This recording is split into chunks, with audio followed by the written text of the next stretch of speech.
다 같이 사도신경 하심으로 우리 신앙을 주님 앞에 고백하시겠습니다. 나는 전능하신 아버지 하나님 천지의 창조주를 믿습니다. 나는 그의 유일하신 아들 우리 주 예수 그리스도를 믿습니다.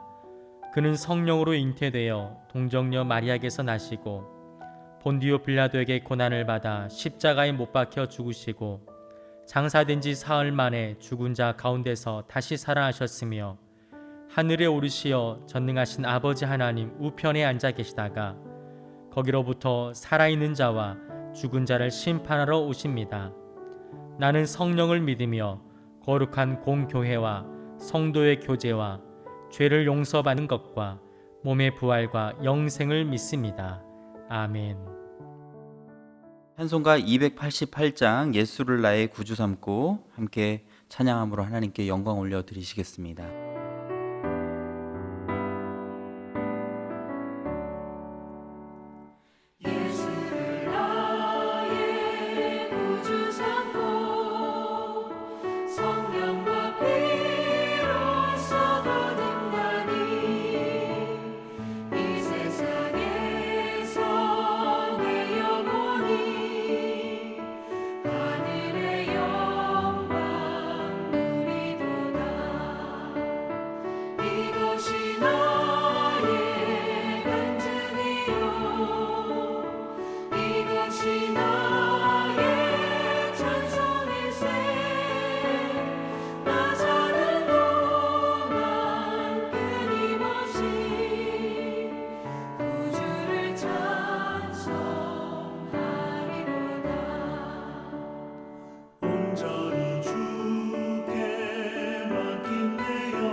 오늘 함께 나누실 하나님의 말씀은 갈라디아서 1장 1절에서 10절까지 말씀입니다. 신약성경 제가 가지고 있는 성경 301면에 있는 갈라디아서 1장 1절에서 10절까지 말씀 제가 봉독해 올리겠습니다. 사람들에게서 난 것도 아니요 사람으로 말미암은 것도 아니요 오직 예수 그리스도와 그를 죽은 자 가운데서 살리신 하나님 아버지께로 말미암아 사도된 바울은 함께 있는 모든 형제와 더불어 갈라디아 여러 교회들에게 우리 하나님 아버지와 주 예수 그리스도로부터 은혜와 평강이 있기를 원하노라. 그리스도께서 하나님 곧 우리 아버지의 뜻을 따라 이 악한 세대에서 우리를 건지시려고 우리 죄를 대속하기 위하여 자기 몸을 주셨으니 영광이 그에게 세세토록 있을지어다. 아멘. 그리스도의 은혜로 너희를 부르신 이를 이같이 속히 떠나 다른 복음을 따르는 것을 내가 이상하게 여기노라. 다른 복음은 없나니 다만 어떤 사람들이 너희를 교란하여 그리스도의 복음을 변하게 하려 함이라. 그러나 우리나 혹은 하늘로부터 온 천사라도 우리가 너희에게 전한 복음 외에 다른 복음을 전하면 저주를 받을지어다.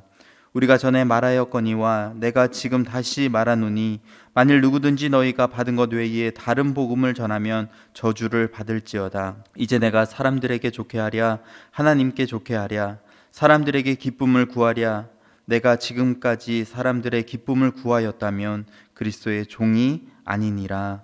아멘. 오늘 말씀은 갈라디아서인데요. 갈라디아서의 전체적인 주제는 한 가지입니다. 칭의론, 즉 죄로 물든 인간이 어떻게 하나님께서 인정하시는 자로, 의로운 자로 될 수 있는가 하는 부분이죠. 그래서 성경에 칭의론 하면 로마서잖아요. 구원과 은혜에 대해서 깊은 진리의 말씀을 로마서는 이야기하지요. 이 로마서와 함께 칭의론을 말하기 위해서 절대 빼놓을 수 없는 성경이 있는데 그것이 바로 갈라디아서가 되겠습니다. 갈라디아서의 배경을 잠깐 살펴보시면요. 바울과 바나바 일행이 1차 전도 여행 때 수리아 안디옥을 떠나서 이제 비시디아 안디옥에서 이제 복음을 전하게 되지요. 그런데 유대인들의 핍박과 박해가 그곳에 굉장히 있었습니다. 그래서 이고니온으로 가서 복음을 전했는데요. 또 그곳에 박해가 있는 거예요. 그래서 루스드라로 가서 복음을 전하고 또 더베로 가서 복음을 전했습니다. 그리고 다시 루스드라, 이고니온, 비시디아 안디옥 순으로 온 길을 되돌아가면서 각각 장로들을 세우고 여러 교회를 조직하고 그렇게 1차 전도 여행을 마치게 됩니다. 바로 그때 세워진 교회들이 갈라디아 교회들이에요.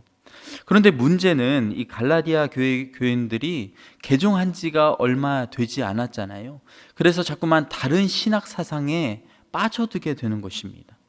특별히 팔레스타인에서 온 유대교 교사들에 의해서 쉽게 율법주의에 빠지게 되는 현상이 벌어지게 된 것입니다. 결국 바울이 가르친 믿음으로 구원을 얻는다라는 그런 교훈을 급진적으로 치부해 버리고 율법을 지켜야 구원을 얻는다라는 잘못된 교리에 빠지게 되는 굉장히 위험한 상황에 이르게 된 것입니다.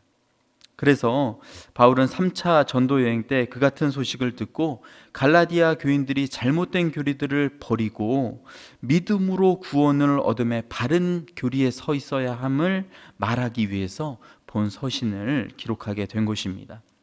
그래서요, 오늘 갈라디아서 본문을 보시면요, 1절부터 3절까지는 첫 인사입니다. 그리고 4절부터 5절까지는 구원에 대한 감사와 하나님께 영광을 올려드리고 있고요, 6절부터 사도 바울이 말하고 싶은 이야기를 하는데요, 여기서 굉장히 특이한 점을 우리는 한번 볼 수 있습니다. 바울의 서신을 보면 첫 인사와 하나님께 영광을 올려드린다라는 부분이 1절에서 적어도 10절, 많게는 20절까지 나와 있어요. 그런데 갈라디아서는 그 텀이 굉장히 짧다라는 것이죠. 형식적인 인사와 거칠에 이런 거 빨리 끝내고 본론으로 들어가고 싶어 하는 바울 사도의 그러한 의중을 엿볼 수 있는 대목입니다. 그래서 6절부터 사도 바울은 다른 서신과는 달리 처음부터 굉장히 강경한 어조로 계속해서 이야기를 하고 있습니다. 6절을 한번 보실까요? 그리스도의 은혜로 너희를 부르신 이를 이같이 속히 떠나 다른 복음을 따르는 것을 내가 이상하게 여기노라. 쉽게 말씀드려서 사도 바울이 갈라디아에 있는 교인들에게 이렇게 얘기하는 거예요. 도대체 너희가 어떻게 그렇게 행동할 수가 있느냐? 너희 어디 좀 잘못된 거 아니냐? 너희 좀 이상해진 거 아니냐? 이렇게 이야기를 하고 있는 거예요. 바울 사도의 입장에선 도대체가 이해할 수 없는 것이죠. 예수 그리스도의 복음이 어떻게 이렇게 쉽게 변질될 수 있느냐라는 것입니다. 왜 너희들이 처음 받아들였던 그 믿음을 저버리고 다시 율법을 통해 의로워진다고 하는 유대주의자들을 따르게 되었냐라고 이야기를 하고 있는 것입니다. 절대로 그럴 수는 없다. 다른 복음은 없다라고 이야기를 하고 있는 것입니다. 갈라디아서 전체를 통해서 바울 사도는 성령님께서 우리 안에 거하시게 되는 것이 율법의 행위 때문이냐라는 것을 어필하고 있는 거예요. 아니지 않느냐. 우리 안에 지금 계신 성령님이 율법을 통해서 온 것이 아니지 않느냐. 예수 그리스도를 믿음으로 인해 우리가 성령을 받았고 그 성령님으로 인해서 우리는 매일매일 살아가고 있지 않느냐. 그런데 왜 성령으로 시작된 믿음 생활, 즉 주님 안에서 그 자유함 가운데 다시 율법으로 돌아가서 율법에 갇혀 있는 신앙생활을 너희들이 시작하게 되었느냐 라고 묻는 것입니다. 절대로 그럴 수는 없다라는 것이죠. 결론적으로 성령님의 임재가 어떤 경로를 통해서 오는지만 봐도 율법이 아니라 우리는 믿음에 의해서 구원을 얻는다라는 것을 다시 한번 이야기하고 있는 거예요. 그런데 이 유대주의자들이 또 반박을 하는 것이죠. 그들이 주장하는 것은 왜 그러면 하나님께서 이스라엘 민족에게 율법을 처음부터 주셨냐라는 거예요. 그들이 확실히 아는 것은 모세를 통해서 하나님께서 말씀하셨고 모세에게 율법을 주셨다라는 거지요. 그런데 왜 잘 알지도 못하는 그 예수라는 사람의 말만 듣고 이 율법을 저버리려고 하느냐라는 거예요. 하나님께서 우리의 조상 때부터 주셨던 정말로 목숨과 같은 계명을 지키는 것이 뭐가 그렇게 잘못된 것이냐라고 묻는 것이죠. 여러분, 어떻게 보면 맞는 이야기 같잖아요. 처음부터 하나님께서 그러면 예수님을 보내주시고 믿음으로 구원을 얻는다라고 말씀하시면 되셨을 텐데 왜 하나님께서는 이스라엘 민족에게 율법을 주셨을까? 이 질문에 대해서요, 사도 바울은 정말 주옥과 같은 해답을 제시하고 있습니다. 그런즉 율법은 무엇이냐? 범법함으로 더하여진 것이다. 즉 범법함 때문에, 우리가 죄를 지은 것 때문에 율법이 주어졌다라는 거예요. 여러분, 이렇게 제가 예를 들어서 설명을 하면 좋을 것 같습니다. 제가 저희 집 아이들에게 계단에서 뛰돌면 절대로 안 된다, 너희들 혼날 거야 라고 이야기를 합니다.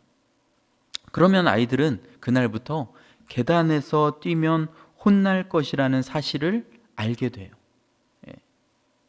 만약 제가 그런 말을 하지 않았더라면 아이들은 꺼리낌 없이 계단에서 뛰고 장난치고 그러다가 다쳤을 수 있겠죠. 그런데 제가 아이들에게 분명하게 일러 주었기 때문에 계단에서 뛰면 너희들 혼날 거야. 아이들은 계단에서 뛰고 싶지만 그것이 안 되는 것인 줄 알고 밖에 나가서 장난치고 노는 것입니다. 마찬가지로 율법의 역할은 죄를 깨닫는 데 있다라는 거예요. 어떤 것이 죄이며 그것이 죄이기 때문에 해서는 안 되는 것인지 알게 한다라는 것이죠. 물론 우리의 양심으로 어느 정도 판단할 수 있는 부분이 있습니다. 하지만 거기에는 한계가 있다라는 거예요. 사람의 마음은 늘 상황에 따라서 바뀌고 합리화되고 또 무뎌지기 때문에 인간의 죄악을 깨닫게 하는 데 있어서는 굉장히 제한적이라는 것이죠. 그래서 하나님께서는 율법을 주심으로 우리에게 죄가 무엇인지 깨닫게 하신 것입니다. 만약에 내가 죄인인지도 모르고 얼마나 끔찍한 죄를 내가 짓고 있지 모른다면 나는 괜찮은 사람인데 왜 하나님께서는 예수 그리스도를 이 땅에 보내셔서 십자가에 달려 돌아가시게 하셨을까? 나는 그냥 구원받을 자격이 있는 사람인 것 같은데 라고 생각할 수 없다라는 거예요. 만약 그렇게 생각을 하면 정말로 놀라운 복음의 능력이 그분에게는 없다라는 것입니다. 그것은 또 하나의 종교 정도로 끝나버리고 내 도덕적 삶을 지향하는 어떤 가치관 정도로 밖에는 영향을 미치지 못한다라는 거예요. 그러나 율법을 통해 내가 얼마나 큰 죄인이고 하나님의 진노와 형벌 앞에서 이제 영원히 죽을 수밖에 없는, 소망이 없는 존재임을 깨닫고 주님 앞에 엎드려질 때에, 눈물로 주님 앞에 나아가게 될 때에 그것은 우리에게 정말로 놀라운 복음의 능력이 된다라는 거예요. 너무나 감사하고 말할 수 없는 은혜가 우리의 삶 가운데 흘러 들어오는 것입니다. 그렇게 복음에 앞서서 율법이 선포되는 것이 여러분 매우 중요한 일이라는 거예요. 율법이 없이 선포되는 복음은 힘이 없습니다. 왜입니까? 사도 바울이 고백한 것처럼 죄가 더한 곳에 은혜가 풍성하기 때문이에요. 여기에 바울 사도가 생각하는 율법의 진정한 의미가 담겨져 있다는 것이죠. 제가 예전에 미국에서 목회학 수업을 들을 때 한 교수님께서 학생들에게 이러한 질문을 던지신 적이 있습니다. 미국에 있는 모든 단체 중에 가장 큰 성과를 내고 있는 단체가 어딘지 아냐고 그렇게 물어보시는 거예요. 여러분, 미국의 단체가 얼마나 많이 있겠습니까? 그렇죠? 수없이 많은 단체가 있어요. 그런데 그것들 중에 단연 1등은요 AA, 즉 알코올릭 어노니머스, 미국 알코올 중독자 치료 협회라는 것입니다. 이곳에서는요 약 60%에서 70% 정도 되는 알코올 중독자들이 치료가 되어서 매년 나간다고 합니다. 여러분, 이것은요 정말 놀라운 수치예요.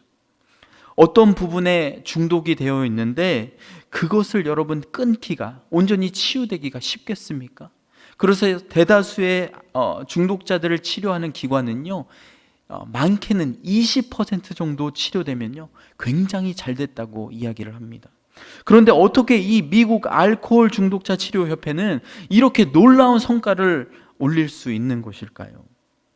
그 교수님의 말씀이요, 이 단체가 바로 이곳에 들어온 중독자들에게 가장 분명하게 인식시키는 부분이 있는데, 그것은 자신이 얼마나 심각한 상태에 있으며 이대로 가게 되면 무엇이 기다리고 있는지 철저하게 깨닫게 해준다는 거예요.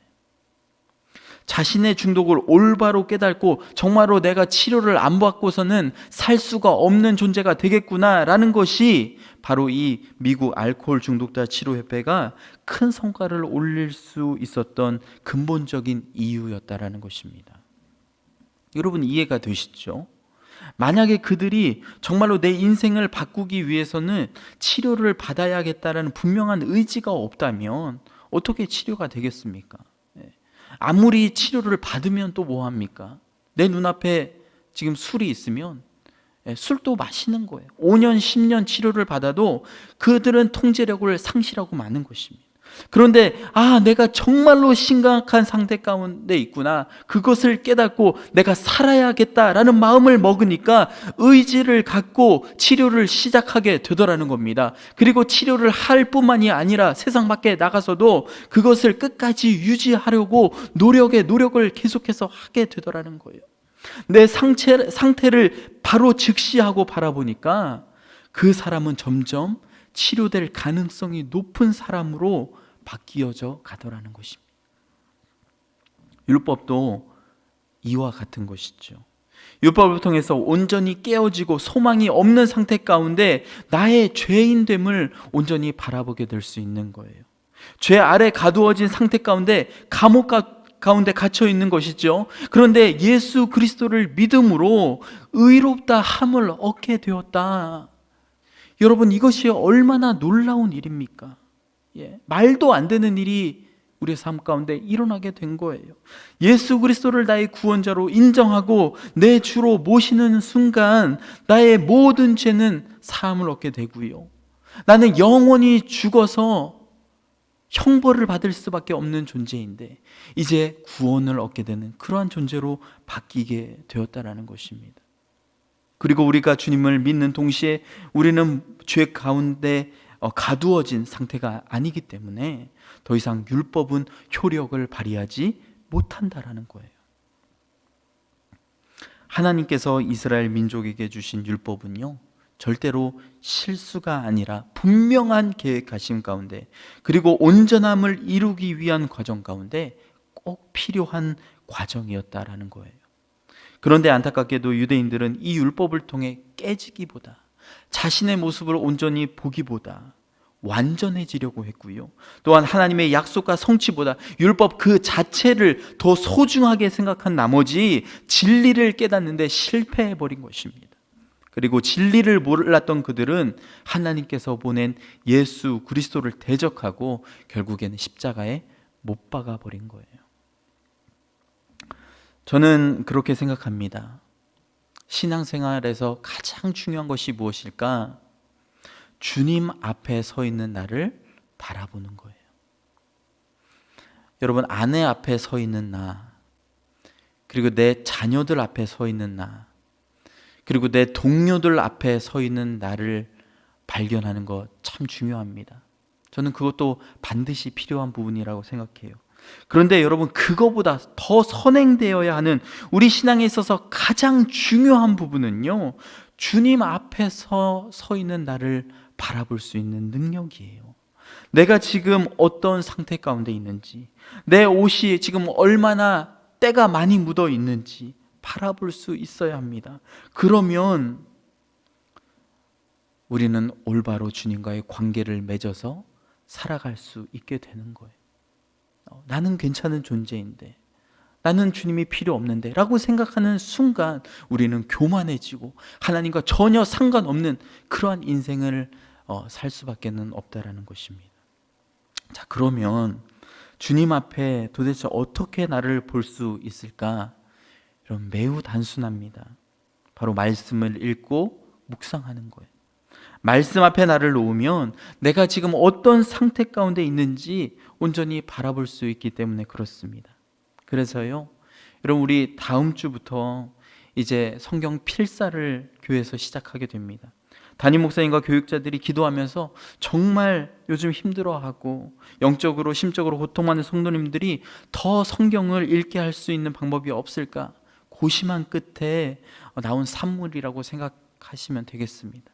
함께 성경 필사하시고 또 드라마 바이블로 성경 통독하시면서 정말 힘들고 어려운 그런 시대를 나 자신을 바라보면서 잘 극복하시는 여러분과 제가 되셨으면 좋겠어요.